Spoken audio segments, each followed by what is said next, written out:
Allora, grazie per essere con noi. Oggi una trasmissione speciale praticamente, perché ci occupiamo, focus oggi non di coronavirus, ma purtroppo delle conseguenze anche del coronavirus, della crisi che c'è e della crisi occupazionale che è molto forte. Vi faccio vedere davanti alla nostra sede, proprio nel parcheggio della nostra sede, dove sono i nostri uffici, la nostra redazione, c'è in atto una manifestazione dove ci sono dei precari. Rosalba, in un primo collegamento raccontaci chi sono, perché protestano, perché hanno scelto di venire qui davanti alla nostra sede. Sì, direttore, buon pomeriggio a te, ai nostri telespettatori. Una cinquantina di precari, si tratta dei tirocinanti, sono qui nel piazzale di Tele Europa Network, hanno deciso di far sentire la propria voce. Da 10 anni sono precari, si tratta di 6.552 persone. A loro sostegno c'è anche qualche sindaco, perché i tirocinanti hanno varie mansioni. Qui oggi abbiamo in particolare quelli che lavorano, operano negli enti locali ormai ridotti al lumicino. Ci parlano di, ad esempio, 4 dipendenti di ente locale a fronte di 60 tirocinanti, quindi gli enti locali in sostanza non possono più fare a meno di loro, eppure queste persone restano nell'anonimato, restano nel grande calderone del lavoro nero. Sono molto arrabbiate, anche se con civiltà, perché lo potete vedere bene anche alle mie spalle, protestano rispettando le norme anti-Covid, quindi hanno tutti la mascherina e mantengono tutte le distanze di sicurezza. La salute prima di tutto, però bisogna lavorare e bisogna che ci dicono si ponga fine a questo precariato, quindi chiedono la stabilizzazione. Vi facciamo sentire tra pochissimo le loro voci. Ti restituisco la linea per questo primo collegamento. Saluto coloro i quali partecipano con me a questa trasmissione, il mio amico e collega Martelli, eccolo qui, Domenico, Buon grazie per pomeriggio e essere con grazie. me. Saluto Mimmo Bilotta, esperto di economia che nella nostra redazione si occupa proprio di questo, ci racconterà un po' se il recovery cosa prevede per questa nostra regione. Buonasera a te, a Tiro, buonasera ai Abbiamo telespettatori. già incassato, ma poi lo vedremo se si tramuterà in certezza quest'alta velocità che già ci dà una lieve, come dire, iniezione di speranza. E poi l'assessore Fausto Orsomarso, che ringrazio e dico grazie a lui perché è sempre disponibile, ci mette sempre la faccia, non si tira mai indietro e di questo gli voglio dare atto. Assessore Orsomarso, fuori abbiamo i tirocinanti, subito che cosa possiamo dire loro? Grazie direttore. Sì, intanto che per quanto mi riguarda, per quanto riguarda il mio impegno, non c'è bisogno di manifestare, nel senso che io da subito, una prima riunione fatta a settembre, non abbiamo escluso, diciamo, le tematiche riguarderanno lo sblocco dei licenziamenti da giugno, perché ho già fatto un bando di 35 milioni di euro per quanto riguarda gli occupati nei settori produttivi. Non abbiamo grandi emergenze, cioè nel senso, rispetto al passato, quando avevamo i tirocinanti, la mobilità interna contava 25.000 persone, gli LSU e LPU ci resta, proprio oggi a mezzogiorno ho fatto una riunione settimana scorsa anche con il ministro Orlando, ci resta i 600 LPU da stabilizzare, a cui serve una deroga nella pubblica amministrazione, e il tema dei tirocinanti, che se io avessi dovuto affrontare oggi questa questione, avrei fatto fare tirocini diciamo non negli enti locali dove ti serve la norma, è una cosa che ovviamente ereditiamo e che io ho provato ad occuparmi con grande serietà. Non solo abbiamo fatto nei momenti di lockdown, perché il governo si era proprio dimenticato, 2 misure, una tanto di sostegno, perché i tirocinanti, un tirocinio assurdo, 500 euro a rimborso di fare almeno il 70% delle ore, un lavoro che è diventato nel tempo subordinato anche con lo sfruttamento di qualche ente ospitante, sia stato adesso MIUR, MIBACT, giustizia, piuttosto che fisse nei comuni, perché è vero che tanti comuni li sostengono, ma tanti comuni l'hanno anche utilizzato in sostituzione e diciamo purtroppo di quel lavoro che non hanno. Quindi è una vicenda rispetto alla quale io, anziché fare, siccome ho sentito tante chiacchiere anche di alcuni che penso, io tra l'altro i tirocinanti lo sanno, non sono fra quelli che utilizza il bisogno come sacca elettorale, cioè l'ho sempre combattuto come riferimento, non c'è nessun tirocinante che possa dire, quindi anche per chiarire questo aspetto, perché poi speculare su posizioni che sono sempre così precarie, che sono nate male, ma che oggi devono, soprattutto nel tempo del Covid, trovare una soluzione. Assessore, allora, le chiedo scusa un attimo. Rosalba, mi fai sentire la loro rivendicazione? Facciamola sentire ai nostri telespettatori, anche all'assessore che è in collegamento con noi, il quale dice: io mi sono occupato dei tirocinanti, sono 6.000 in tutta la Calabria, a cui bisogna trovare una soluzione, non lo so quale potrà essere, certamente loro ambiscono al lavoro duraturo, non precario, non limitato nel tempo, anche perché gente che ha ormai superato anche i 40 anni, hanno famiglie, hanno figli, e diventa difficile a questo punto immaginare come possano lavorare, come possano portare avanti la loro famiglia. Rosalba, sentiamo subito la loro voce. Okay.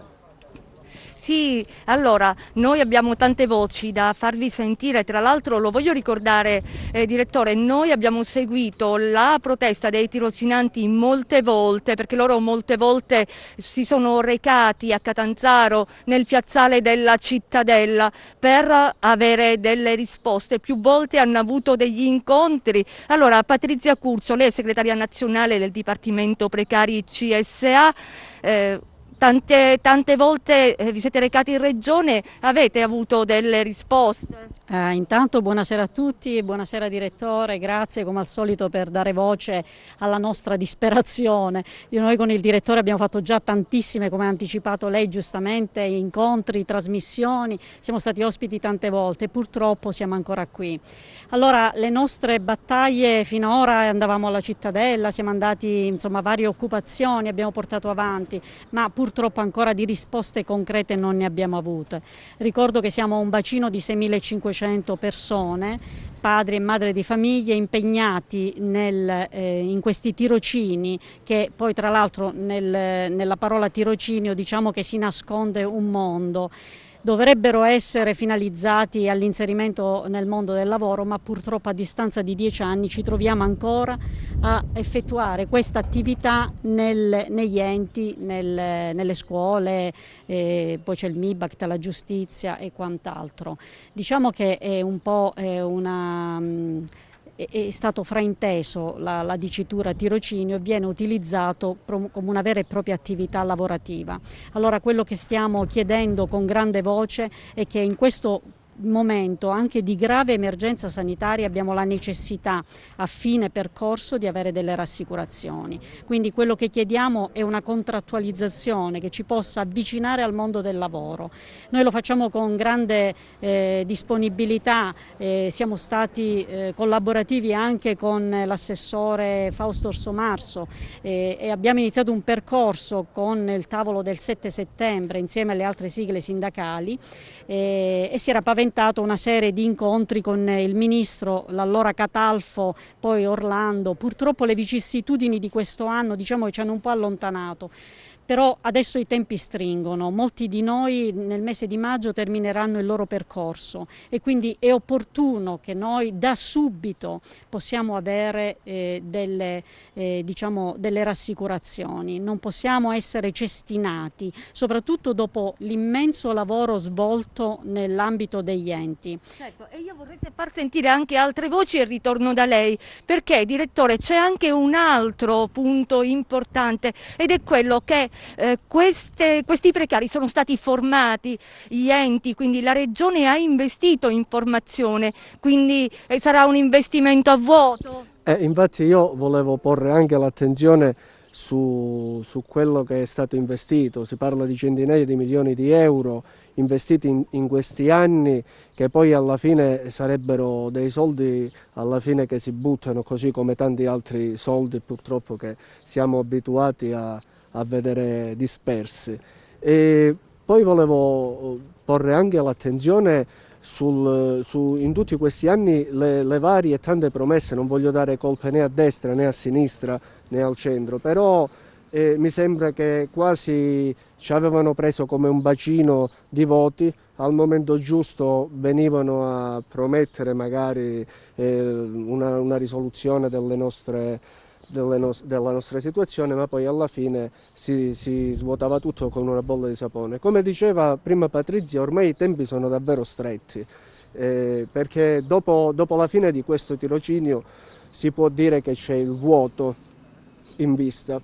Pertanto io penso che noi la pazienza, anche Gesù la perse nel Tempio quando entrò e trovò il mercato e volò all'aria tutto. Noi sempre pacificamente cerchiamo in tutti i modi di poter discutere in maniera civile, però poi quando arrivi al punto che fa più paura la fame del Covid, a quel punto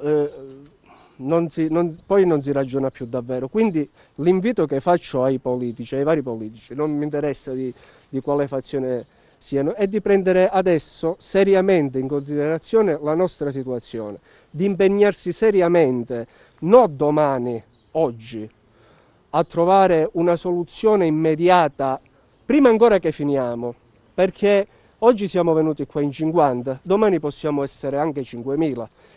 Io sono una persona calma con la testa, ci sono anche persone che potrebbero essere non calme, perché ormai viviamo in un perenne stato di ansia, di depressione, cioè, perché fare i conti tutti i giorni con l'ignoto non è facile. Torno a ripetere, ci sono famiglie con figli, anche con persone disabili, e le risposte che fino ad oggi abbiamo avuto sono state zero. Ora il tempo delle chiacchiere è finito, quindi io mi rivolgo ai politici che potrebbero rappresentarci seriamente in questa cosa, di muoversi e di trovare al più presto una soluzione per iniziare. Noi non pretendiamo che domani mattina siamo tutti quanti assunti, però iniziare anche con un percorso di contrattualizzazione a 2-3 anni, in modo che già iniziamo a mettere le basi per un futuro migliore. Ed è stato chiarissimo, direttore, hai sentito nelle parole anche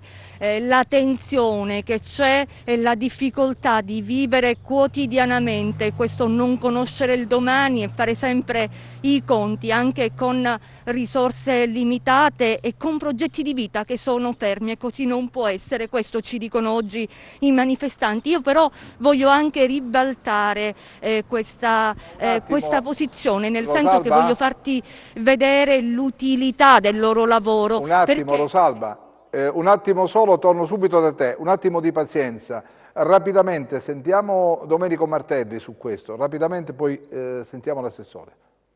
Guarda, il servizio che rendi da un punto di vista dell'informazione in questo caso è doppio, e te ne devono essere tutti quanti grati, perché ad un contenitore di approfondimento tu hai la possibilità di aggiungere anche la protesta in presa diretta, che devo dire non è protesta, è una rappresentazione di gravissime e drammatiche istanze che hai proprio davanti la sede della televisione. Educatamente, in maniera composta, sono lì a rappresentare il doppio del dramma che si può vivere in tempi di Covid. Io però voglio dire una cosa molto brevemente.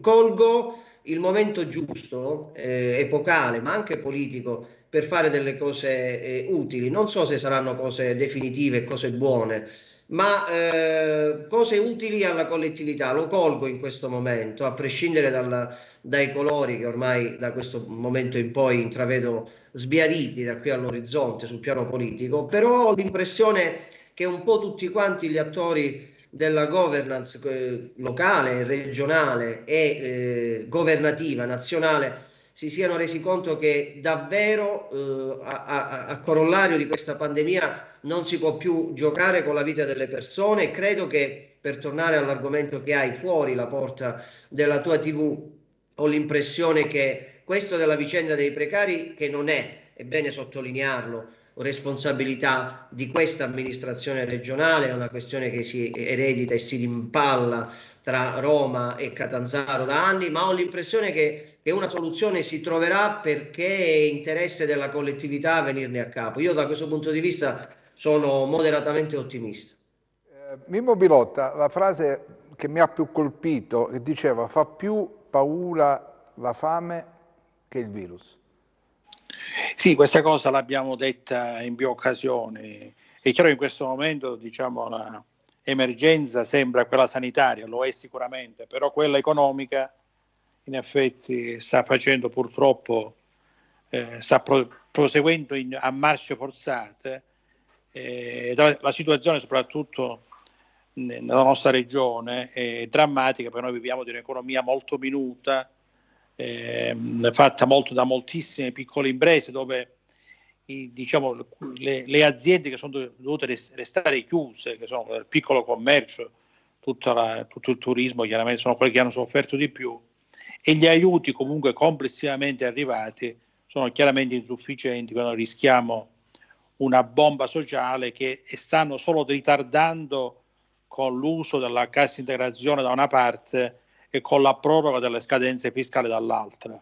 Quindi, e né tampoco sul piano generale, io credo molto nella efficacia complessiva anche degli aiuti europei sul piano nazionale, perché questo recovery, che vale 700 miliardi di euro in tutta l'Europa, è nulla rispetto a quello che per esempio stanno facendo gli Stati Uniti. Gli Stati Uniti, perché una sola azienda privata, che l'Apple stamattina ha annunciato interventi in economia per 400 miliardi di dollari, cioè la metà di quello che fa tutta l'Europa.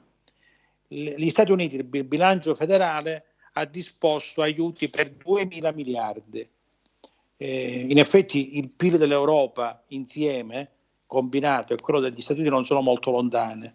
Gli interventi sono praticamente poco più di un terzo, e quindi al momento questo piano di aiuti, che è tutto poi da gestire, probabilmente non sarà sufficiente. Bene, Fonso Marso, cosa possiamo dire a questa gente che sta lì, aspetta, a cui da tempo è stato detto non ti preoccupare, vedremo, faremo? Cosa si può dire? Mi scusi, io ho fatto la premessa raccontando, diciamo, a chi non conosce queste cose, cioè all'opinione pubblica calabrese, che purtroppo, diciamo, sta cosa nasce in passato, tant'è che anche quando ero in minoranza io facevo degli appelli per dire che se tu fai firmare un tirocinio, non c'è lo sbocco finale, anche soprattutto gli enti ospitanti che hanno utilizzato, noi abbiamo investito 100 milioni di euro negli ultimi 4 anni di soldi dei calabresi. Tra l'altro, come regione non possiamo duplicare politiche attive sugli stessi soggetti, e tra l'altro mi pare di capire che soprattutto nel post pandemia, una volta che uno finisce questo soggetto formato, che prende i fascicoli, che nei comuni si occupa di tributi, che a scuola il MIUR equivale, diciamo, a personale ATA, che nei musei apre i musei, sono persone che comunque un mestiere l'hanno imparato e che tra l'altro hanno un'età dove si è fatto fare un percorso che è un tot di anni. Non puoi pensare, far finta che non sia successo nulla. La differenza qual è? Che io parlo poco, provo a lavorare molto, non l'avevo data come notizia perché anche ha ricordato bene Patrizia Curcio, che è una delle sigle sindacali che ho avuto sempre, diciamo, al tavolo, accompagnato a partire dal 7 di settembre scorso. C'è la prima riunione su questa situazione, non è che la faccio oggi a ridosso della scadenza, sono partito prima, avevo scritto alla Catalfo, che ringrazio come ministro, il ministro dei 5 Stelle, però poi è morta la Presidente, si è impennata, c'è stato anche un impegno di Anna Laurodico, sottosegretario. Ho fatto una riunione l'altro giorno con Orlando che non mi sembrava molto ricettivo, ma io posso dare la notizia. L'ho fatto in silenzio, come doveroso che fosse, visto che l'hanno data ieri, c'era un assembramento di tirocinanti a Reggio Calabria dove c'erano soluzioni alla Tanzi, no? Che urlano. Tra l'altro io dico anche questo, tutti quelli che in questi anni sono stati presi in giro, facesse i nomi di chi l'ha preso in giro, perché io sono una persona seria, cioè non si specula sul bisogno, e anche in questo momento difficile non scarico sul governo. C'ho una novità, che sono stato circa 15-20 giorni fa, adesso non ricordo, dal ministro Brunetta, sono stato con i miei tecnici, sono stato ricevuto dai suoi tecnici. Domani c'è finalmente quel tanto agognato tavolo fatto dalla struttura di Brunetta, convocato per le 17, dove io parteciperò, di tutti i ministeri che hanno utilizzato in questi anni i tirocinanti, quindi MIBAC, MIUR, Giustizia e TIS per quanto riguarda i comuni. Mi pare di capire che anche oggi, perché prima che arrivassi io, perdonatemi, anche la suddivisione di questi tirocinanti, io sono presentato al tavolo con i sindacati, il lavoro che non avevo trovato, suddividendoli per fascia d'età e anche per titoli di studio, il 13% di questi soggetti sono ormai da accompagnare alla pensione perché hanno superato i 60 anni, quindi io ho scritto, lo sanno i sindacati,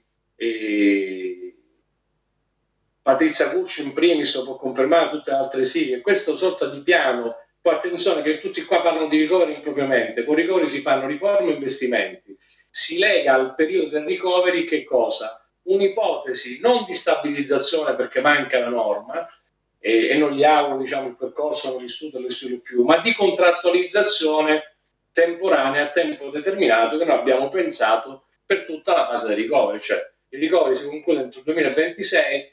Questi sono tra l'altro dei redditi che dovrebbero avere anche dignità, quindi la nostra ipotesi di contrattualizzazione, a differenza di qualcuno che la spara grossa, che non possiamo manco spaventare gli interlocutori, cioè il Veneto e la Lombardia ti dicono in Italia che sono stanchi, alla Calabria che presenta sempre precariato. Io ho spiegato ai ministri competenti che è un'emergenza sociale di cui mi devo occupare anche se viene da lontano, e insieme al ministro Brunetta devo dire che ho trovato finalmente un ascolto operoso, nel senso che domani c'è convocato questo tavolo, è arrivata dopo la convocazione oggi, quindi non è per la protesta ma per un lavoro che ho fatto 20 giorni fa, e quindi io mi auguro che questo ragionamento, l'ho sentito dire a qualche tirocinante, della contrattualizzazione, che è stata la mia idea, che non è speculare, però tu se dai un contratto dai diritti, gli dai anche la tredicesima, gli dai le ferie, gli dai le malattie nella giusta dimensione, perché se non ci fosse questo tu hai investito delle risorse, che fai? Che gli dai di cittadinanza per lasciarla a casa. È stata una misura del governo che non mi pare che abbia funzionato. Questo è un ragionamento semplice. Io non l'ho fatto, non l'ho costruito urlando, anche quando il governo era il governo, oggi è un governo di tutti, c'è più, perché sono sempre stato molto rispettoso. I tempi credo che ci siano, perché qua poi non ci sono alternative, no? Lo sanno, le sindacali, tanti tirocinanti che io incrocio ormai nelle piazze, mi fermo e gli dico come la penso, che qui o finisce un percorso... Scusi, non ci sono alternative, o li assumono gli enti dove loro hanno prestato servizio o non c'è possibilità, mi pare. Perché non ci sono, non possiamo prorogare politiche attive, perché l'Europa su fondi europei e non ti è concesso. Dargli il reddito di cittadinanza mi sembra una follia, perché uno che viene spunto dovrebbe prendere per fare che cosa? Per vivere quello che hanno vissuto tutti questi, che non ci abbiamo manco più come manodopera nel lavoro. Mi pare che persone soffermate che necessitano di tutti questi enti ospitanti che non possono fare concorso, perché il limite è scrivere la norma, quindi il lavoro tecnico della riunione di domani... La devo fermare un attimo, Rosalba, quindi praticamente qual è il ragionamento che fa l'assessore Orsomarso? Che non ci sono possibilità se non quella che questa gente venga assorbita dagli enti dove ha prestato servizio in tutti questi anni. Rosalba. Sì, che è venuta lei. Rosalba, mi senti? Rosalba, mi senti o no? Non riesce a sentirmi, Rosalba, per favore? La regia può attivarsi cortesemente? Rosalba, mi senti? Ah sì, un attimo solo che stiamo rifacendo il collegamento. Allora, questa è Domenico, in pochi secondi. Rosalba, mi senti adesso? Vediamo se mi senti adesso, Rosalba, in questo collegamento. Mi senti adesso, Rosalba?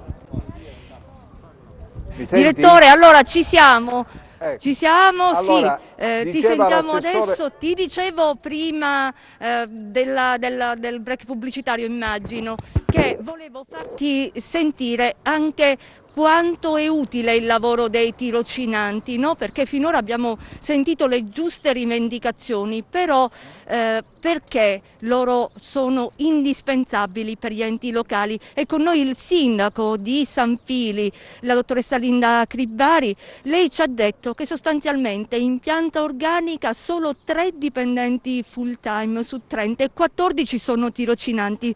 La domanda è questa: senza tirocinanti praticamente il comune non potrebbe andare avanti, non potrebbe lavorare? Buon pomeriggio, io ringrazio innanzitutto TEN per aver dato questa opportunità e aver dato voce alla protesta dei tirocinanti e anche visibilità ai sindaci per raccontare il lavoro che quotidianamente svolgono queste persone, è fondamentale almeno per il nostro comune, ma penso lo sia per tutti i comuni. Noi siamo all'interno della pianta organica, abbiamo 31 unità lavorative, di cui 28, come diceva lei, part-time, 3 full-time e 16 tirocinanti. Nonostante la precarietà nella quale vivono da diversi anni, perché svolgono e prestano loro attività presso il nostro ente da almeno 4 anni, ogni giorno si svegliano con entusiasmo e garantiscono il massimo impegno e garantiscono un servizio fondamentale alla collettività. Quali sono i servizi che senza di loro si dovrebbero fermare? Innanzitutto la pulizia del territorio. Se non ci fossero i tirocinanti noi non potremmo garantire la pulizia del territorio ordinaria e straordinaria. Anche all'interno degli uffici svolgono un lavoro essenziale, così come nei plessi scolastici. Quindi abbiamo chiesto da più tempo, anche con un atto deliberativo e anche con comunicati diretti al Ministero del Lavoro e delle Politiche Sociali, nonché alla Regione Calabria, di provvedere alla loro stabilizzazione per dare dignità economica e professionale a questi lavoratori, che peraltro percepiscono mensilmente una somma irrisoria di 500 euro. Sì, io volevo proprio farlo dire a loro, Sindaco, la ringrazio e resti con noi perché voglio far sentire altre voci di lavoratori. Tra l'altro, direttore, ti dico con molta veramente, come dire, mi ha colpita molto questa immagine, perché a sorreggere uno degli striscioni dei tirocinanti c'è anche un bambino che evidentemente è venuto insieme al suo papà a sostenerne la lotta, ed è un'immagine che mi ha particolarmente colpita. Lei è una delle tirocinanti, parlavamo di stipendi, no? Intanto lo percepite regolarmente e quanto percepite? Allora, percepiamo uno stipendio di 500 euro mensili ogni 3 mesi perché è a rendicontazione. Quindi dopo aver svolto i 2 mesi di tirocinio, entro il 3° mese riusciamo ad essere remunerati. Quindi logicamente chi magari svolge il tirocinio lontano da casa, non nel proprio comune, deve anche anticipare tutte le spese. Allora, e quindi con 500 euro è anche difficile andare avanti? Sì, no? Per 500 euro è difficile andare avanti, ma cioè noi comunque continuiamo a svolgere questo servizio perché crediamo in quello che facciamo. Io sono tirocinante presso il comune di Cosenza. Quanti sono i tirocinanti al comune di Cosenza? Nel comune di Cosenza siamo 60 tirocinanti, a fronte comunque di una pianta organica di 231 dipendenti. Noi dovremmo svolgere attività complementari e quindi di supporto a quelle dell'ente, invece ci ritroviamo a svolgere mansioni le stesse mansioni dei dipendenti. Per questo dice quanto è importante, quanto c'è carenza di personale anche nei comuni. E c'è un altro problema, direttore, perché ci sono persone che hanno sono più in là con gli anni, di conseguenza insomma hanno bisogno, si avvicinano alla pensione. Ecco, Patrizia, io ti ho persa, se ti avvicini è lì, ecco, sto arrivando, ecco, volevo sapere sostanzialmente, per chi è vicino alla pensione, come sta vivendo questo momento di fermo, di blocco. Anzitutto ringrazio voi per averci dato a noi tutti la possibilità di manifestare questa nostra problematica. Chi è alla pensione è in sofferenza perché chi manca 3-4 anni è un problema serio. Io mi voglio riallacciare un attimino, ho partecipato a una riunione il 7 settembre del 2020 dove c'erano le organizzazioni sindacali, l'assessore, lì veniva fuori un'idea progettuale, quella di fare uno screening per quello che riguardano questi lavoratori, perché poi alla fine non siamo tirocinanti, siamo lavoratori, perché lavoriamo presso i comuni. E credeteci, lo facciamo veramente col cuore, perché per noi è fondamentale, quelle 500 euro poi a fine mese sono fondamentali per le famiglie. Come dicevate prima, i figli vengono a sostenere i genitori in questa manifestazione, che oggi la stiamo facendo in modo, rispettando le regole per quanto riguarda il Covid. Una volta si bloccavano gli autostrade, si facevano altri tipi di manifestazioni. Noi chiediamo proprio una cosa semplice, di riunirsi, di fare un percorso, di stabilire un bacino di questi precari, quali siamo noi, e di fare uno screening molto semplice per età e soprattutto anche per titolo, perché c'è gente che lavora nei comuni, non fa il tirocinio, in ruoli molto importanti, ufficio tecnico e anche amministrativo. Quindi per noi il discorso di un prosieguo deve essere legato a una contrattualizzazione.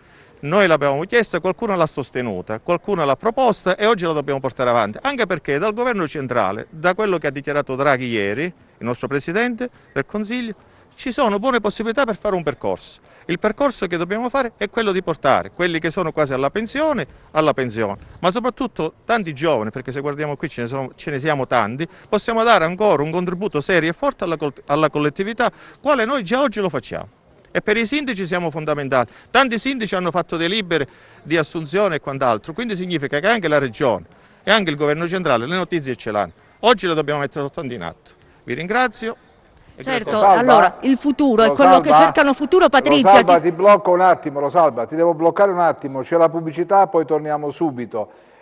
Voglio che tu possa ricordare ai signori che hai davanti a te che l'assessore Orsomarso prima ha detto, a questo punto l'unica strada da percorrere è che gli enti presso i quali prestano servizio procedano alle assunzioni. Solo così, non ci sono altre strade in questo momento, questo diceva l'assessore Orsomarso prima. La pubblicità tra poco.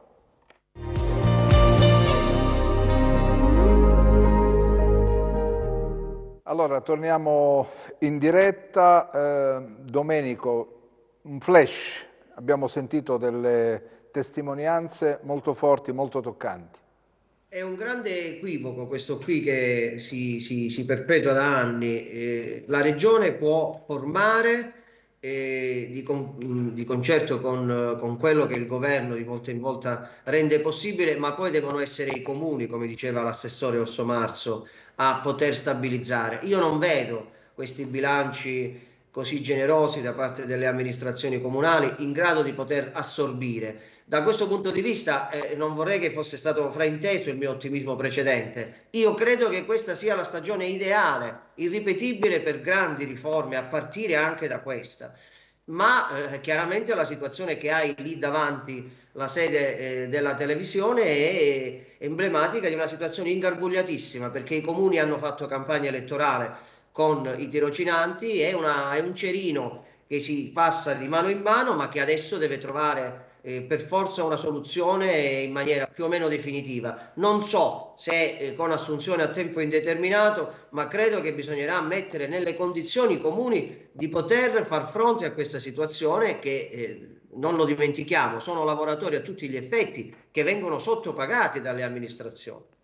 Rosalba, mi fai sentire qualche altra testimonianza Sì. prima di ascoltare l'assessore Orsomarso, perché bisogna spingere sui comuni, sugli enti presso i quali questa gente ha prestato servizio ed è giusto che venga stabilizzata. Non si possono lasciare le persone così appese da una stagione all'altra, 6 mesi, 2 mesi, 3 mesi, 5 mesi, ma la gente ha famiglia, come può essere abbandonata così? Sì, direttore, allora intanto ricordo che siamo sul piazzale dei nostri studi televisivi, ci sono i cartelli dei tirocinanti, sono più di 6.000 in Calabria, che ricordano e dicono stop ai tirocini, stop a quello che definiscono lavoro nero. C'è anche un bambino tra loro che è cresciuto con le proteste, è un po' la mascotte di queste proteste, lui si chiama Andrea. In questo momento non so se Massimo riesce con la delicatezza che si ha, che si deve avere in questi casi, a farlo vedere. Andrea sorregge la bandiera e dietro probabilmente una delle manifestanti, perché c'è la mamma sostanzialmente che manifesta, e mi dicevano che lui e il fratellino seguono tutte le proteste e lo fanno fattivamente sorreggendo bandiere e striscioni. Patrizia Curcio, torno a te perché chiedevate futuro. L'assessore Orsomarso ha lanciato questa proposta, quella cioè di far sì che gli enti locali presso cui prestate servizio vi assumano. Sì, la proposta è una proposta assolutamente condivisibile, il problema è la fattibilità. Allora noi con l'assessore Orsomarso, che ringraziamo sempre per la sua disponibilità e comunque il fatto che ci mette sempre la faccia, a noi questa cosa diciamo che fa molto piacere. Abbiamo fatto un pezzo di strada insieme a partire dal 7 settembre, abbiamo continuato a lavorare su vari tavoli tematici, abbiamo fatto delle relazioni, ci siamo scambiati insieme anche ad altri sindacati su questa ipotesi di contrattualizzazione. È normale che però un buon 70% dei comuni della Calabria sono in dissesto, quindi l'intervento dovrà essere assolutamente un intervento che viene dall'alto, quindi un intervento ministeriale ed eventualmente poi con la partecipazione della Regione Calabria. Certo è che sicuramente non possiamo, dopo 10 anni di militanza negli enti pubblici, andare a lavorare da qualsiasi altra parte, perché chi ha fatto un percorso al protocollo anziché all'ufficio tributi difficilmente potrà trovare un'occupazione con questa formazione, con questa tipologia di formazione. Quindi questi 100 milioni che sono stati spesi in questi anni per questa platea di tirocinanti devono trovare il giusto sfogo negli enti pubblici. Gli enti pubblici però, come ho anticipato, sono in carenza di personale ma anche in difficoltà economiche. Si pensi che quando c'è stata l'opportunità di aggiungere una somma da parte degli enti sul bando che ci ha visto poi diciamo parte attiva e in forza presso i loro enti, nessuno ha messo un euro, perché neanche il buono della benzina a volte è stato possibile essere inserito. Allora, ti fermo perché questa proposta dell'assessore Orsomarso qui ha fatto molto discutere e tanti dicono non si può fare.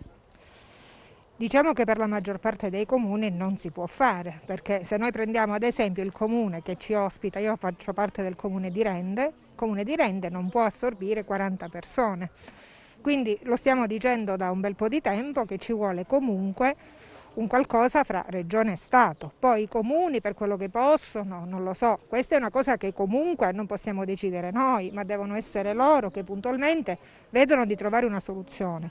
Quello che posso dire io, e saluto l'assessore perché non so se lui si ricorda, ma ai tempi quando lui ancora era un consigliere di opposizione non sapeva nulla della questione tirocinanti, io l'ho tenuto 2 ore al telefono e gli ho spiegato passo passo tutto quello che stavamo passando e lui è stato l'unico che mi ha ascoltato e che dopo un po', vuoi per le manifestazioni, vuoi anche per l'interesse dei consiglieri di opposizione di quel periodo, siamo stati pagati, perché c'è anche questa cosa. Attualmente veniamo pagati regolarmente ogni 2 mesi, ma prima passavano 6 mesi, 7 mesi e non venivamo nemmeno pagati. Voglio dire all'assessore, prima io, scusate se forse faccio qualche ripetizione perché non ho seguito tutta la conversazione, felicissima per gli LSU e LPU. Sono delle persone che meritano quanto noi, però è anche vero che gli LSU e l'EPU sono stati presi dai disoccupati.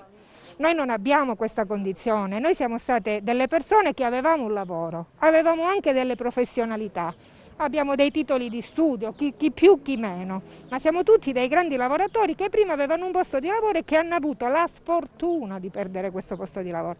Alcuni di noi sono marito e moglie. Ora io sfiderei chiunque che sia della politica, che sia una persona, a vivere con 500 euro e comunque molte volte dobbiamo anche anticipare. Io ho una famiglia di 5 persone, quindi non vogliamo fare pietismo e vogliamo dire abbiamo bisogno, perché il bisogno ce l'hanno tutti attualmente, però se non approfittiamo in questo momento che arrivano questi fondi e se non facciamo un progetto, ma il progetto non è soltanto che ogni tanto. Sono contentissima del tavolo di domani, abbiamo preso questa notizia con molta gioia, ma non molliamo assessore, ci dovete stare appresso tutti i giorni, perché lo sapete, a Brunetta giustamente Se non ci andate voi, se non ci vanno i parlamentari che ci rappresentano a Roma a rompere le scatole tutti i giorni e andare a battere il pugno sul tavolo a dire che dobbiamo fare con sta gente, chi glielo andava a dire? Sì, abbiamo scritto, abbiamo inviato documentazione, però sappiamo bene che cosa succede a Roma, non è che ci siamo solo noi poi in Italia. Però se tutti i parlamentari calabresi che abbiamo votato vanno lì a fare un po' di, non dico casino, non lo vorrei dire questo perché dico, però ogni tanto no, alzarsi e dire ma sti tirocinanti che cosa dobbiamo fare? Dopo 2 giorni si riuniscono di nuovo. Non mi avete risposto, con sti tirocinanti che cosa ci dobbiamo fare? Perché è vero che i comuni si devono prendere pure sta bella patata bollente, però guardiamo la realtà in faccia. Io dico sempre che quando i comuni ci hanno ospitato, fondamentalmente ci hanno fatto un beneficio, perché noi se no dovevamo stare a casa. Ma se non hanno i fondi per poterlo fare, poi non ci sono nemmeno i mezzi, perché fino a ieri si parlava che solo tramite concorsi. Se voi fate un'inquadratura dell'età media che siamo qua, ma che concorsi dobbiamo andare a fare noi, scusate, cioè concorsi... A proposito, c'è un'altra cosa che mi piacerebbe come dire, far capire anche a chi ci segue, tra l'altro direttore ti dico che molti stanno seguendo la diretta anche sul nostro sito, perché da qui non abbiamo chiaramente la possibilità di vedere proprio di seguire la televisione, quindi la stiamo seguendo, molti di loro e di noi stanno seguendo sul telefono. Le voglio chiedere questo. I tirocini prevedono dei contributi, quindi voi avete un fondo per le future pensioni? Assolutamente no. Noi abbiamo soltanto questi 500 euro che non è uno stipendio, è semplicemente un rimborso spese. Noi siamo lì per apprendere e infatti diciamo sempre, dopo tanti anni ancora non siamo stati capaci di essere promossi, perché il tirocinante ancora purtroppo, e non abbiamo nemmeno attestati validi affinché se ci approcciamo ad un concorso ci facciano punteggio. Quindi veramente siamo un caso pietoso, lo dobbiamo proprio dire, siamo veramente l'ultima ruota del carro. Ricordo anche che siamo gli ultimi precari d'Italia, quindi una volta che si è trovata questa soluzione per noi, dopo il problema del precariato, insomma, diciamo che siamo lì per andare a finire e non è che ci possono lasciare così in mezzo alla strada, molti di noi a maggio finiscono, inizi di giugno, fine di giugno. Allora, queste famiglie, voi mi dite come fanno a portare il pane sulla tavola dei loro figli? Allora, l'assessore si sta impegnando anche eventualmente per la contrattualizzazione, ma nel frattempo per la proroga. Ma queste cose sono cose che le dobbiamo fare adesso, perché fra un mese c'è gente che è a casa e non ha come andare a fare la spesa. Molti di noi non hanno diritto nemmeno al reddito di cittadinanza, né al REMI, perché queste purtroppo schifosi 500 euro ci fanno anche reddito da un certo punto di vista e quindi ci stanno anche rovinando perché non possiamo accedere quasi a nulla. Tranne se uno proprio veramente sono tutti e due disoccupati, un ISEE a 0, ma di altro non possiamo fare nulla. Ed è stata chiarissima. Direttore, se ho altri 2 minuti, volevo sentire Aspetta un attimo, sono subito da te, fra un secondo sono da te, un attimo solo. Un attimo solo. Mimmo Bilotta, come si potrebbe fare? C'è la possibilità con Recovery di recuperare qualcosa? Noi siamo di fronte a una sorta di caporalato di Stato. Sono 27 anni che noi facciamo politiche di bilancio come Repubblica, come Stato, per contenere la spesa pubblica, agendo sulla finanza locale, impoverendo i comuni, riducendo i trasferimenti a loro favore, aumentando la loro capacità di tassare con esiti incerti. E poi i comuni cosa hanno fatto? I comuni praticamente si sono privati progressivamente della loro forza lavoro, i loro organici si sono sgonfiati e poi è stata offerta loro questa possibilità di utilizzare questi che vengono eufemisticamente chiamati tirocinanti. In realtà sono veri e propri lavoratori in nero, sfruttati, sottopagati. È una cosa vergognosa, sono termini che conosciamo bene noi del privato, no? Che talvolta veniamo indicati noi come responsabili di certe situazioni, ma in realtà vedo che talvolta è proprio lo Stato che invece dà queste lezioni. È impensabile che questa gente lavori costando il 15% di quanto costa il loro collega a distanza, perché un soggetto contrattualizzato ad un comune non costa meno di 35-40 mila euro all'anno. questi signori ne costano soltanto il 15%, una cosa impensabile. Del resto non ci sono risorse, nessuno è in grado di finanziare questa situazione, perché in realtà sono state tutte risorse sottratte ai bilanci dei comuni per risanare la vecchia spesa pubblica. Questa è una situazione che va avanti dal 1993 e nessuno in realtà poi ci ha pensato. Bene. Il PNRR, il Piano Nazionale di Resilienza e Risanamento, non può intervenire direttamente in queste cose. L'unico modo che potrà fare è quello di mettere i comuni in condizione di gestire dei progetti, di intervenire in quelle grandi aree in cui il piano viene articolato e attraverso questi finanziamenti far lavorare questa gente, ma deve farla lavorare in un clima, diciamo, di equità che in questo momento non c'è, quello che stiamo assistendo a delle situazioni che sono veramente assurde. Assessore Ossomarso, ha sentito la testimonianza che abbiamo raccolto? Sì, vabbè, ho sentito. Io non ho bisogno delle manifestazioni, delle testimonianze. Hanno raccontato un po' di verità. Ho visto anche delibere di sindaci, taluni che hanno speculato in passato sulle promesse, ma nessuno se ne è occupato. Non a caso ho convocato il tavolo 7 settembre dello scorso anno, del 2020.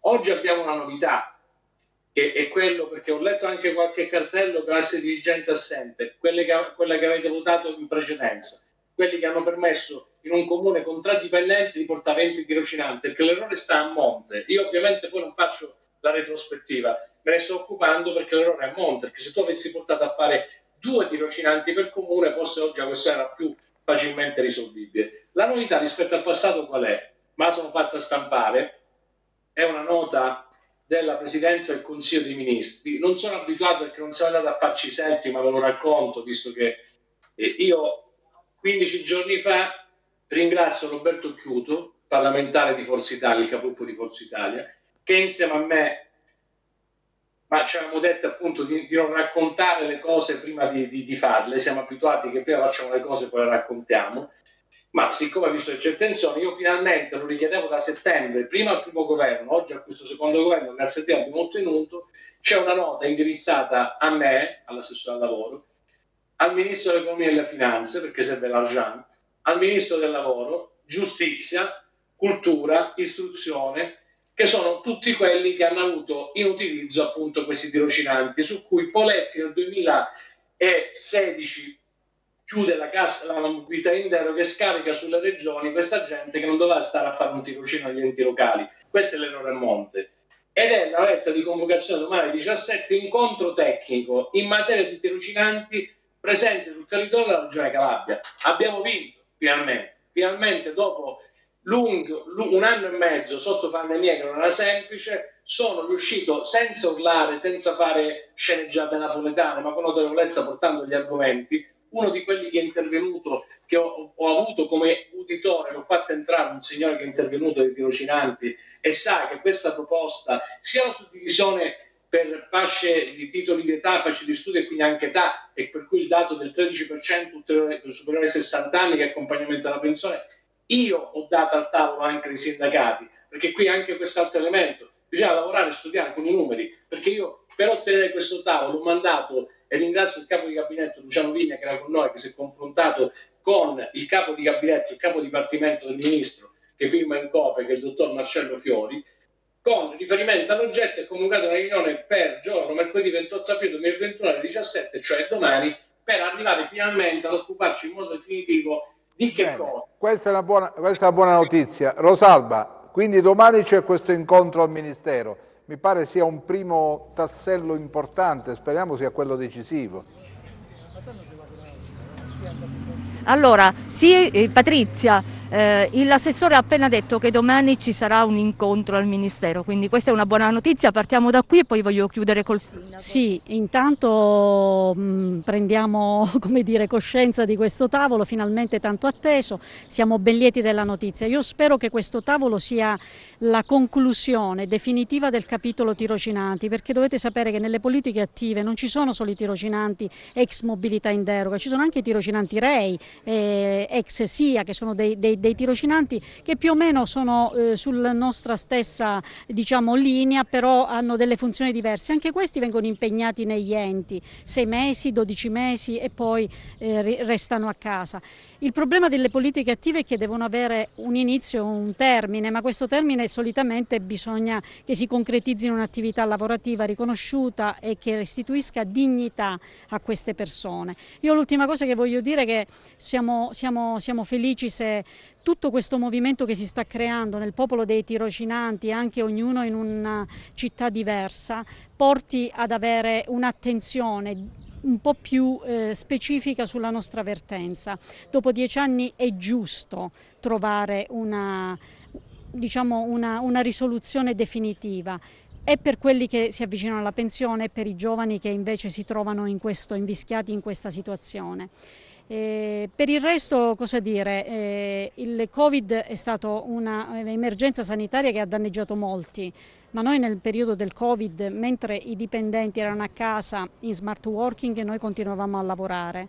E questa è una cosa che va tenuta ben in conto: lavorare, non tirocinare. E noi vi facciamo davvero tanti in bocca al lupo, speriamo che da oggi, non da domani, da oggi inizi per voi una nuova fase. Direttore, prima di restituirti la linea e ringraziare queste persone che hanno scelto la nostra sede per manifestare il loro disagio e alle quali speriamo di essere stati utili in questo momento molto delicato, volevo far sentire il sindaco di San Pili, perché è a lei, visto che è un sindaco, che voglio chiedere se è percorribile l'ipotesi di assumere i tirocinanti da parte di un ente locale, visto che il suo comune ad esempio ne ha 14. Sindaco, è percorribile? Beh, ritengo proprio di no. Noi siamo un comune di circa 2500 abitanti, abbiamo 16 tirocinanti, non credo che si debba e si possa far ricadere la responsabilità economica su un piccolo comune. Apriamo questo tavolo tecnico, incontriamoci con il governo centrale, con la regione, con gli enti territoriali, discutiamo. Il nostro obiettivo è quello di dare dignità a questi lavoratori e soprattutto a persone che vogliono lavorare. Allora, diamo valore al lavoro e soprattutto l'alternativa quale sarebbe se non si concludesse in una stabilizzazione? Dove andrebbero questi lavoratori? Quale sarebbe il loro futuro? Il futuro sarebbe quello del reddito di cittadinanza.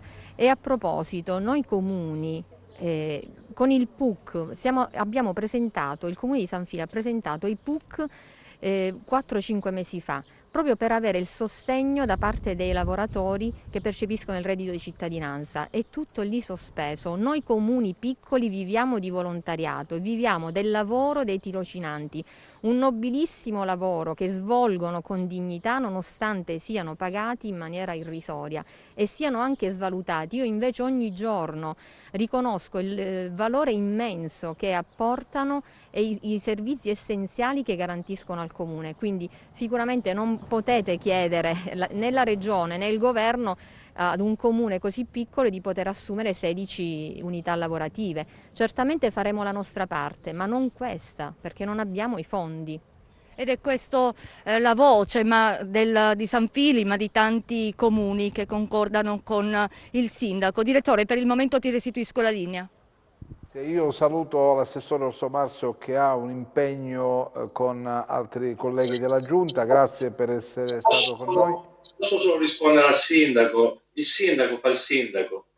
Allora il sindaco è fra quei sindaci che ha fatto le delibere per l'assunzione, non essere responsabile, non devo scaricare sugli altri. Infatti non è che noi chiediamo ai comuni di assumere, non siamo così folli e irresponsabili o disarticolati nel ruolo istituzionale, perché le parole sono come le piede, non è la stabilizzazione perché non c'è una norma, quindi si tratta che il nuovo linguaggio che ho messo al tavolo, diciamo appunto con le sigle sindacali, che io ho messo in campo, si tratta di una ipotesi di contrattualizzazione su un progetto che per quanto ci riguarda già mettono in campo per tutto il periodo del recovery, che non sono i fondi del recovery. Cioè, attenzione, i fondi recovery servono per fare le riforme, ma con lo scostamento gli ho cubato anche quanto vale questa operazione. La differenza è questo, sindaco, lei può senza fare le sceneggiate, perché la gente in Veneto, sapete che odiano la Calabria, perché arriviamo sempre con il precariato creato nelle istituzioni, perché in Veneto il lavoro sta fuori, dove si produce PIL. Oggi questa emergenza noi dobbiamo occuparcene, lo facciamo seriamente, quindi il supporto è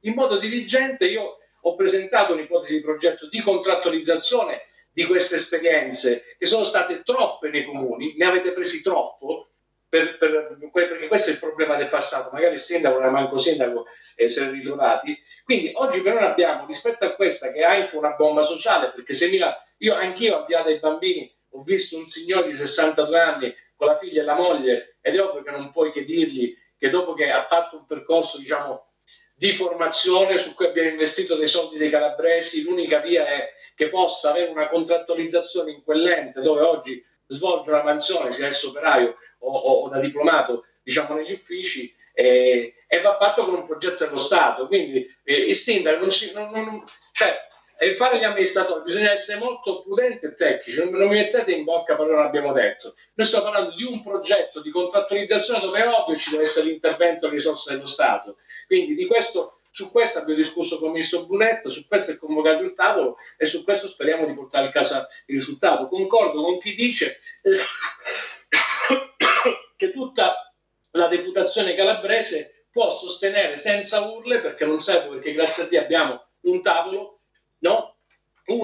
Definiamola così, vertenza che ha una sua progettualità, che è pagata. Dentro ci sta proprio quel ragionamento, perché uno che oggi finisce, e tanti l'hanno già finito, perché hanno finito la giustizia, che fa? Che gli diamo il reddito di cittadinanza o il REI? È molto meglio metterli in una mansione su cui abbiamo investito per formarlo, e addirittura nella giustizia hanno finanche i fascicoli della DDA, e quindi lo stiamo chiedendo al governo. E il tempo del recovery, non le risorse del recovery che sono destinate ad altro per norma europea, cioè investimenti e riforme, ma il tempo del recovery ci può dare una mano che con altre risorse dello Stato, anche con lo scostamento, contrattualizzare persone che ormai hanno un'unica sola via, nata male in passato, ma ormai quest'unica sola via, che è quello che io sto rivedendo da settembre, su cui mi sto battendo senza fare speculazione, senza raccontare bugie, tant'è che oggi mi ci avete costretto, ma anche questo tavolo l'avevo tenuto, diciamo così, segreto, per lavorare seriamente con i ministeri competenti e non fare annunci come è stato fatto in passato, che poi non hanno portato a soluzioni.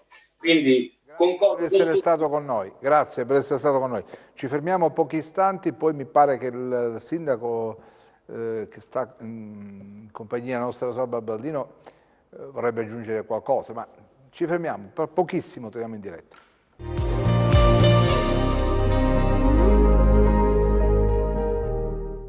Allora andiamo rapidamente, date il collegamento con Rosalba, così andiamo a chiudere questa parte di trasmissione dedicata alla pacifica manifestazione che si è tenuta davanti alla nostra sede dei tirocinanti. Avete ascoltato le loro voci, le loro richieste di intervento da parte della Regione, degli enti che in qualche modo possono, interagendo, possono dare soluzione al problema. Abbiamo appreso che domani c'è un tavolo convocato a Roma, seguiremo naturalmente questa situazione, sperando che per questa gente ci sia una parola concreta, nel senso che si possa davvero immaginare un futuro senza più patema d'animo, senza ogni 2 o 3 mesi rimettere in discussione il loro lavoro, che tanto è qualificato all'interno degli enti presso i quali prestano servizio. Rosalba, andiamo a chiudere con te. Sì, allora ti dico intanto che siamo da più di un'ora sotto il sole e questa cosa si sente, perché oggi è veramente una giornata di primavera così come l'abbiamo sempre conosciuta, la primavera quindi molto calda, e quindi è stata una protesta, ti dico, anche sofferta. Facciamo solo replicare il sindaco di San Fili, perché lei ha ascoltato l'intervento dell'assessore Orsomerso e vuole fare delle puntualizzazioni. Sindaco. Sì, allora Assessore, io non voglio polemizzare, innanzitutto non ho avuto la possibilità di seguire l'intervento che lei ha pronunciato prima di me, quindi è ovvio che nel momento in cui mi viene rivolta la domanda se un sindaco può assumere, è necessario, è doveroso che io dica che non è possibile, quindi io non sto facendo nessuna sceneggiata, non voglio polemizzare, sono qui a dare sostegno e supporto a questi lavoratori. È importante questo tavolo tecnico, io penso di avere anche le conoscenze tecniche, quindi non ci sto che lei mi dica che io sto qui a polemizzare o meglio a fare le sceneggiate e a non aver capito il senso di questa protesta. Quindi io ritengo che ci siano stati degli equivoci che si sono sicuramente manifestati nel corso della diretta, perché ripeto, io non ho seguito l'intero suo intervento, così come probabilmente lei invece avrà seguito il mio. Quindi noi come Comune di San Fili ci siamo ad essere invitati a contribuire a fare anche la nostra parte. Grazie. Certo, qui si aspetta davvero con ansia questo tavolo tecnico di domani, ripeto, dopo questa importante, io la definisco così, direttore, importante manifestazione di oggi, perché non è facile organizzarla, Patrizia è vicino a me e ogni volta spostarsi, dialogare con tantissime persone significa anche avere tanto tempo, dover trovare il tempo per ribadire alcune cose che non sono scontate e che forse si danno per scontate. Oggi però vogliamo guardare ai risultati, un piccolo risultato si è raggiunto, ripartiamo da qui. Patrizia, vi facciamo davvero tutti noi un grande in bocca al lupo. Grazie tante, io ringrazio il direttore, come sempre dà voce alla nostra vertenza, vi terremo informati e verremo qui per festeggiare insieme. Vi aspettiamo per fare questa bella festa. Direttore, a te la linea. Grazie Rosalba. Io chiedo scusa sia a Domenico che a Mimmo per averli tenuti poco in trasmissione, ma ho ritenuto opportuno dar voce alle persone che sono venute qui, hanno testimoniato il loro disagio, sono messi davanti alle telecamere, ai nostri microfoni e hanno raccontato la disperazione che si vive quando si è in uno stato di precarietà prolungato nel tempo. Evidentemente le responsabilità sono di chi nel passato ha fatto sì che queste cose si perpetuassero nel tempo, lasciando in eredità a questa regione, alle famiglie dei calabresi, situazioni così pesanti, così difficili. Bisogna recuperare, non è facile, ma non si possono lasciare adesso una disperazione persone che sono quasi vicine alla pensione e non hanno nemmeno contributi tali da poter pensare di avere una pensione per quella che è stata la loro attività svolta all'interno dei comuni, dei tribunali e così via. Domenico Martelli, siamo proprio una battuta, chiedo scusa ma oggi è stata così. No, abbiamo sicuramente assistito a qualcosa di importante che meritava tutto lo spazio possibile. Questa della vicenda dei tirocinanti calabresi, se mi consenti il paragone, è una cambiale che il governo deve pagare. Io non ho non trovo altre parole. A quella gente lì fuori le argomentazioni tecniche e i passaggi burocratici su chi debba intestarsi questa soluzione interessano poco. A voler essere pignole, ad andare indietro nel tempo, io sarei molto più prudente dell'assessore Orsomarso a sbandierare bandiere di vittoria, non di parte sua naturalmente, ma di parte politica, perché il Brunetta che oggi convoca è un Brunetta che ci auguriamo inedito, anche per la forma epocale di questo governo, altrimenti se dovessimo basarci sul Brunetta che abbiamo già conosciuto saremmo piuttosto preoccupati. La fase attuale va al di là delle stesse persone che la governano. Questo è il momento di andare lì con un costo sociale che è stato sbagliato, è stato formulato male, ma questa gente ha lavorato, non ha percepito il reddito di cittadinanza per stare sul divano di casa, è gente che ha lavorato e deve continuare a lavorare ed essere pagata. È un costo sociale che va sbattuto sul tavolo del governo. Io non trovo altre soluzioni. Mimmo. Dal punto di vista tecnico bisognerebbe fare una cosa molto, diciamo, semplice. Stabilire quanto costa mettere a posto questa gente. Significa più o meno dargli 7 volte in più di quello che attualmente percepiscono come reddito di tirocinio, quindi determinare l'importo praticamente, e fare come si sta facendo per esempio un po' con l'Alitalia, praticamente un'altra azienda decot che sta prendendo ancora soldi dallo Stato, avere il coraggio di dire, per stabilizzare o meglio contrattualizzare questa gente che ne ha tutto il diritto, peraltro svolgono una funzione determinante per i comuni o le amministrazioni dove operano, perché senza di loro questi comuni e queste amministrazioni avrebbero gravissime difficoltà ad andare avanti, dare un valore a a questa necessità e inserirla nel mare magno del deficit che purtroppo oggi ha perso ogni logica, però fa parte delle emergenze che vanno gestite. Mi pare che però questa questione del precariato in Calabria sia stata fortemente abusata da una certa politica, no? Sostanzialmente questa gente è stata utilizzata per contribuire alle fortune politiche del passato. Questo però rimane adesso sul groppone dei calabresi, della Calabria, e impedisce a questa gente di immaginare un futuro svincolato dalla precarietà, dalle ansie, dalle tensioni, dalla sofferenza per un lavoro che non c'è. Mimmo? Domenico, ci sei? Sì, sì. Domenico Martelli. Tu hai lo stesso nome, quindi sì, era complicato. E hai pienamente ragione, questo è un costo procurato dalla politica clientelare che ha caricato su amministrazione comunale con un impianto organico a 5 dipendenti, ha caricato 15-20 tirocinanti.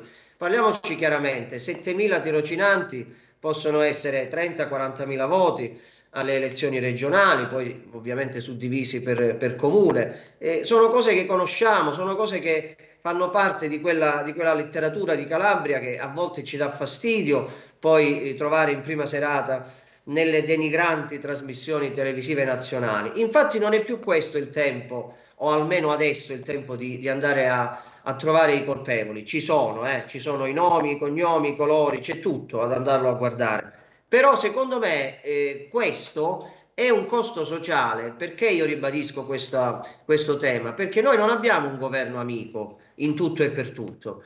E quello che sta succedendo, e ci sono già tutte le caratteristiche per capire che sarà una battaglia anche difendere pochi euro sul piano nazionale, perché qua c'è il tutti contro tutti e ho la percezione che anche la suddivisione del recovery, che ovviamente non può entrare in queste dinamiche finanziarie, non sarà semplice, perché c'è una parte del paese che questo spaccato qui del lavoro assistito, che poi assistito non è perché questa è gente che ha lavorato ed è stata sottopagata, ma c'è una parte del paese che tenterà e tenderà a sottovalutare enormemente nelle poste di bilancio queste soluzioni. Invece la Calabria tutta unita politicamente deve rivendicare questi costi sociali, o lo si fa adesso o non lo si farà mai più, ed è lo stesso quello che avverrà sul piano della sanità, che non c'entra nulla con questa trasmissione, ma arriverà il tempo, molto oneroso, in cui dovrà essere azzerato il debito storico del disavanzo sanitario, che è irrecuperabile.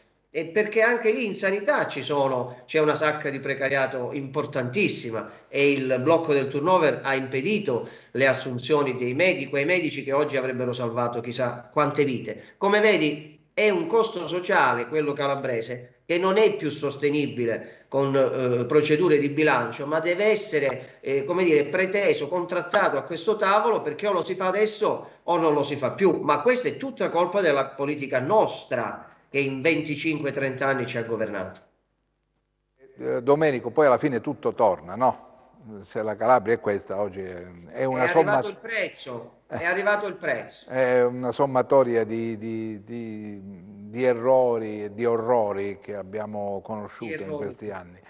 Esatto. Mimmo, siamo in chiusura, ma quello che sta per piovere sulle nostre teste in termini di miliardi di euro può essere l'occasione, come diceva Draghi, adesso o mai più, anche per una regione come la Calabria? Molto selettiva, perché praticamente non si tratta di interventi a pioggia, si tratta comunque di un grande prestito, perché in realtà dei 247 miliardi di euro che è la manovra del PNRR e dei 190 che vengono dall'Europa, è vero, diciamo che circa 70 sono a fondo perduto, ma gli altri bisogna restituirli.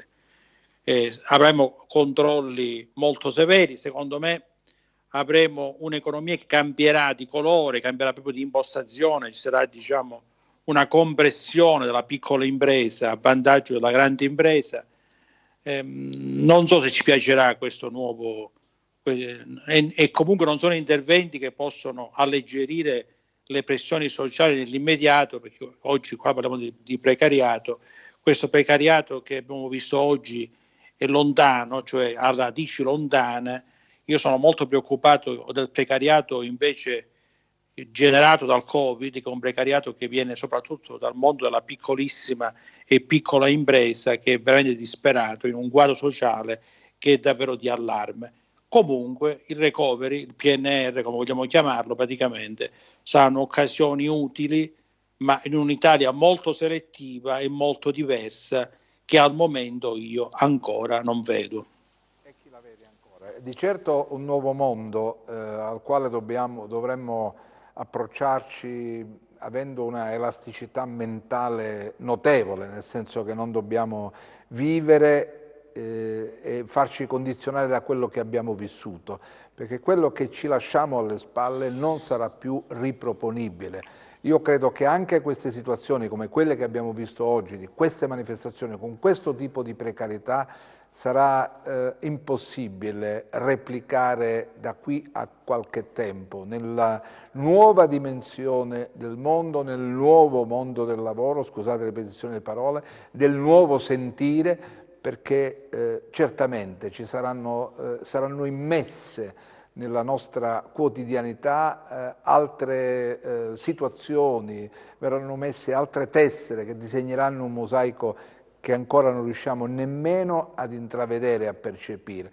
Fiutiamo solo l'aria del grande cambiamento, ma sarà un cambiamento epocale, determinato dalla pandemia che abbiamo vissuto e dalla necessità di rimettere in piedi un'economia con regole nuove, su basi nuove e con una visione assolutamente diversa da quella che ci ha accompagnato in questi anni. Grazie a Mimmo Bilotta, grazie a Domenico Martelli, ci vediamo sabato con il forum dedicato al Covid. Oggi era una puntata speciale, particolare, perché sono venuti a trovarci questa gente, queste donne, questi uomini che lavorano nei comuni, negli uffici dei tribunali, prefetture, insomma è gente che vive un precariato non più sopportabile, sostenibile. Le avete sentito la loro voce, 500 euro al mese, non hanno contributi, non hanno niente. Adesso che scade la proroga a maggio, non sanno cosa ne sarà di loro dal punto di vista lavorativo. Alcuni hanno raggiunto anche l'età della pensione, ma non sanno come andranno in pensione. Allora abbiamo appreso dall'assessore Orsomarso che c'è questo tavolo in programma a Roma, speriamo si trovi una soluzione perché questa gente non può più aspettare. Arrivederci.